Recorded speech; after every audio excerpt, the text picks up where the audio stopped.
Engendração de livro em áudio por Cristiane Batista. Inscreva-se, agradeço. Gilles Deleuze e Félix Guattari. Os nomes da história. Foi o que Klossowski mostrou admiravelmente no seu comentário de Nietzsche, a presença da Stimmung como emoção material, constitutiva do mais elevado pensamento e da mais aguda percepção. As forças centrífugas nunca fogem do centro, mas de novo se aproximam dele para, em seguida, se afastarem. São essas as veementes oscilações que abalam um indivíduo que se atém à busca do seu próprio centro e não vê o círculo do qual ele mesmo faz parte, pois se as oscilações o abalam, é porque cada uma responde a um outro indivíduo que, do ponto de vista do centro inencontrável, ele não acredita ser ele próprio. Eis porque a identidade é essencialmente fortuita, de modo que cada uma deve percorrer uma série de individualidades para que a fortuitidade desta ou daquela torne todas necessárias. As forças de atração e de repulsão, de ascendência e de decadência, produzem uma série de estados intensivos a partir da intensidade igual zero que designa o corpo sem órgãos, mas o que é aí singular é ainda a necessidade de um novo afluxo para tão somente significar essa ausência.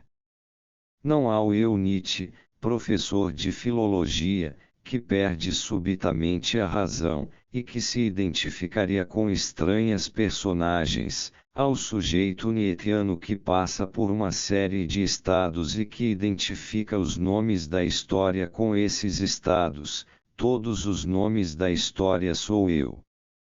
O sujeito se estende sobre o contorno do círculo de cujo centro o eu desertou. No centro está a máquina do desejo, a máquina celibatária do eterno retorno. Como sujeito residual da máquina, o sujeito nietzscheano obtém um prêmio que traz euforia, voluptas, por tudo o que ela põe a girar e que o leitor supunha ser apenas a obra de Nietzsche em fragmentos. Nietzsche crê dedicar-se doravante, não a um sistema, mas à aplicação de um programa, sob a forma dos resíduos do discurso nietzscheano, torneidos de certo modo repertório do seu histrionismo. NT não se identificar com pessoas, mas identificar os nomes da história com zonas de intensidade sobre o corpo sem órgãos, e a cada vez o sujeito grita sou eu, então sou eu. Nunca se fez tanta história como o esquizo, nem da maneira como ele a faz. De uma só vez ele consome a história universal. Começamos por defini-lo como homo natura, e ei-lo, afinal, homo historia.